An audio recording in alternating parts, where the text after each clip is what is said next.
Pues celebramos hoy una fiesta bastante importante, bueno, bastante no, muy importante, la fiesta de la Santísima Trinidad, que es el misterio central de nuestra fe, difícil de entender, pero no deja de ser el misterio central de nuestra fe, que creemos en un Dios uno y a la vez trino, porque tiene una sola naturaleza y tres personas. Pero no vamos a entrar en explicaciones teológicas. Vamos más bien a reflexionar sobre cosas que nos sirvan para la vida, que creo que es lo importante. Hemos escuchado en el Evangelio de hoy: el Espíritu Santo os guiará hasta la verdad plena. Y en otras partes se nos dice algo muy parecido: el Espíritu Santo os lo recordará todo. Esto es lo que nos dice la palabra de Dios. Pero a la vez hemos escuchado en el Evangelio de hoy: lo que hable el Espíritu Santo no será suyo. ¿Qué quiere decir todo esto? Pues que podemos decir que hay dos acciones, la interna y la externa. La acción externa, ¿a quién le corresponde? A Jesús. Jesús nos anunció el Evangelio, esa buena nueva que nos entró por el oído. Pero después la misión del Espíritu Santo es iluminar esas cosas que nos enseñó Jesús. ¿Qué significa la palabra recordar? El Espíritu Santo os lo recordará todo. ¿Qué significa eso de recordar? Recordar es hacer presente, sacar a la luz algo que ya sabíamos, pero lo recordamos, lo sacamos a la luz. Digamos que esa es la misión del Espíritu Santo, algo que estaba guardado, algo que estaba olvidado, algo que estaba dormido. La misión del Espíritu Santo es sacarlo a la luz. Son cosas que están ahí, pero están esperando a salir a la luz, a que alguien las ilumine. Esto es como los rescoldos.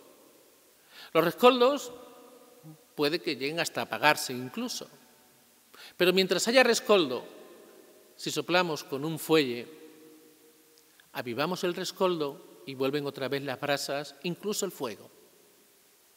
Pero necesitan de ese fuelle. Digamos que esa es la misión del Espíritu Santo. Esas cosas que están en nosotros, aquí quiero insistir mucho, que están en nosotros, necesitan ser avivadas, pero ya están en nosotros. Por eso tenemos que pensar que en toda persona hay cosas buenas. Podemos pensar en la persona peor del mundo. Bien, pues tiene cosas buenas. Pero hay que saber sacar esas cosas a la luz. Ya digo, en toda persona hay algo bueno. Y en nosotros, ya no digo que haya algo bueno, yo diría, me atrevo a decir más, hay muchísimas cosas buenas, pero que están ahí esperando a que se aviven.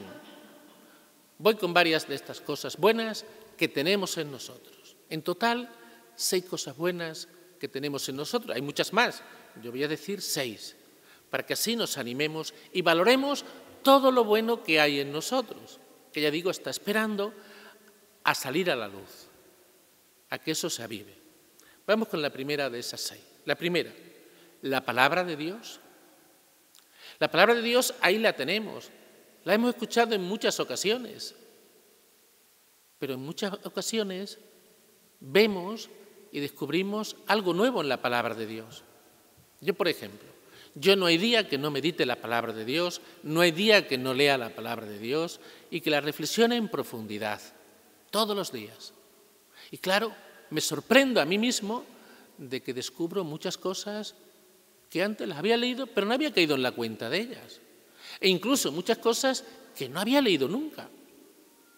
Y cuando uno va leyendo comentarios sobre la palabra de Dios, estudios sobre la palabra de Dios, va descubriendo más cosas. ¿Por qué? Porque estamos en contacto con la palabra de Dios.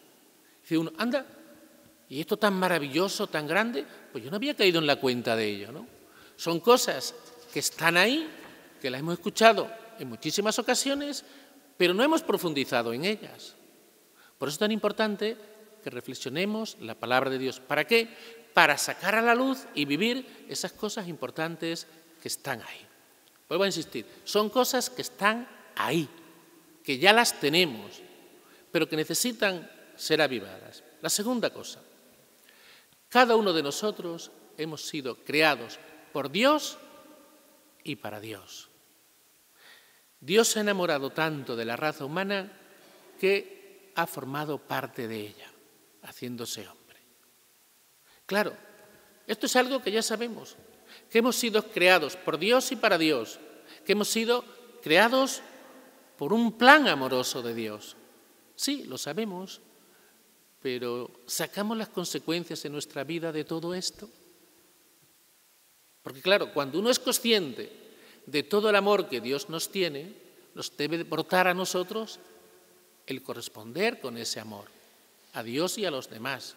Por eso aquí en este terreno podemos avanzar muchísimo. ¿Son cosas que están dentro de nosotros? Sí. ¿Las sabemos? Sí, pero tienen que crecer mucho más. Tenemos que avivar ese fuego del amor. Tercera cosa, Dios nos hizo para ser bienaventurados, o sea, para ser felices.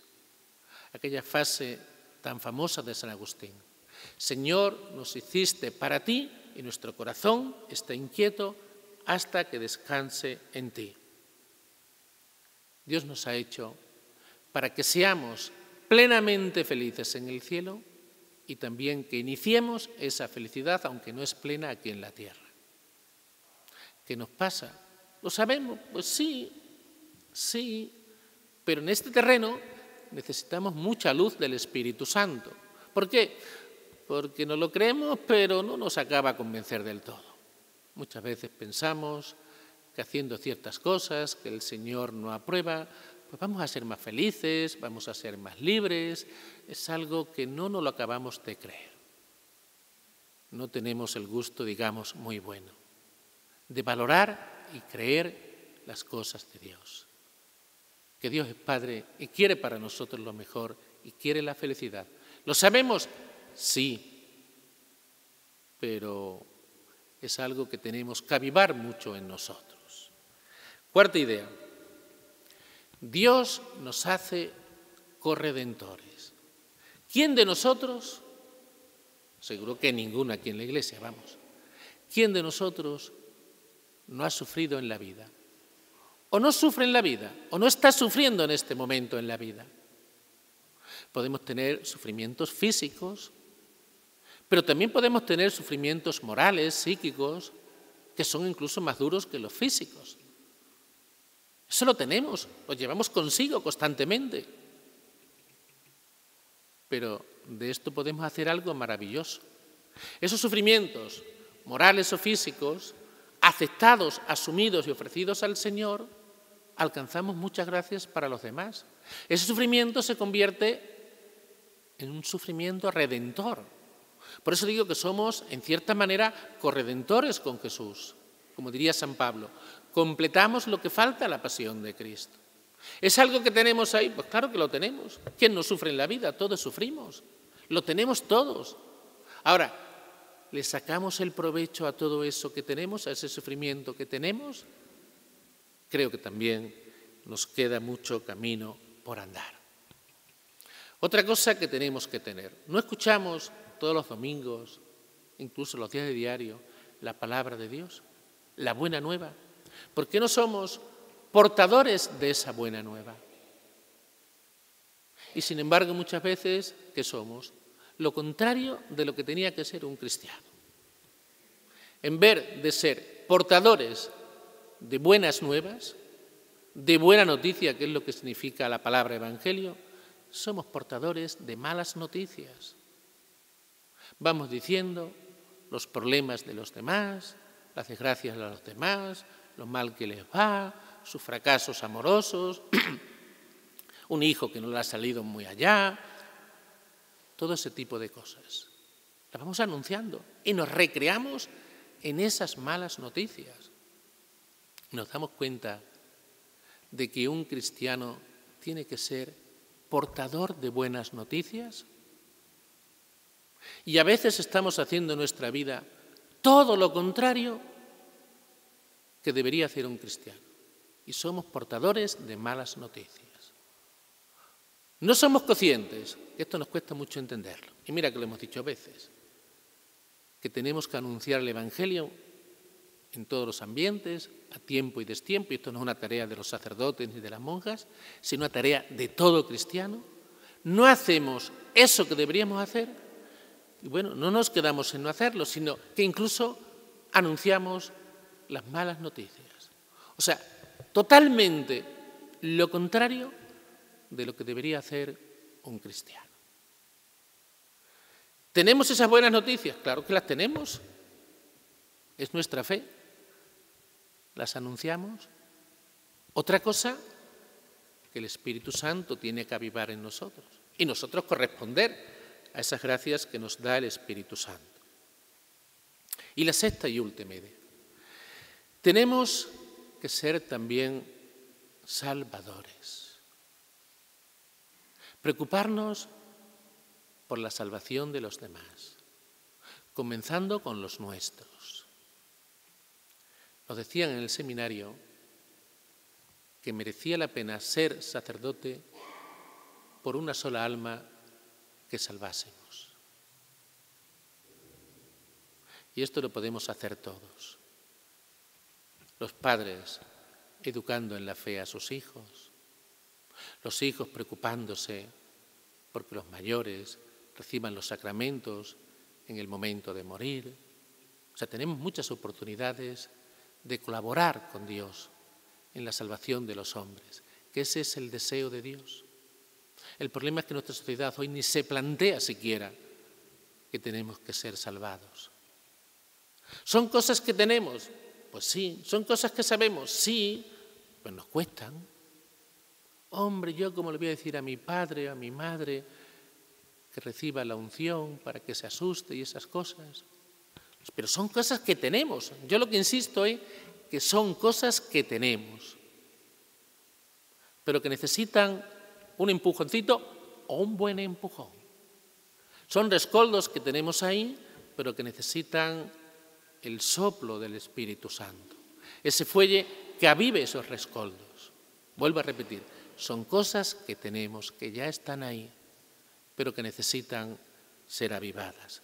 Y son cosas que están al alcance de todos, que están dentro de nosotros, pero que tenemos que avivarlas todas ellas, esos pequeños rescoldos. Acabo con una frase que siempre me ha gustado mucho en el Evangelio. Dice así esta frase: no apagues la mecha humeante ni el pábilo vacilante. ¿Por qué? Porque esa mecha humeante y ese pábilo vacilante puede coger fuerza y convertirse en una luz. Y así ya tiene sentido. Ilumina a los demás. Pues pidámosle al Señor en este domingo, domingo de la Santísima Trinidad, que avivemos esos rescoldos que tenemos en nuestra vida, que están, que los tenemos ahí dentro, pero que necesitan ser avivados con la fuerza del Espíritu Santo. Pidámoselo así al Señor. Que así sea.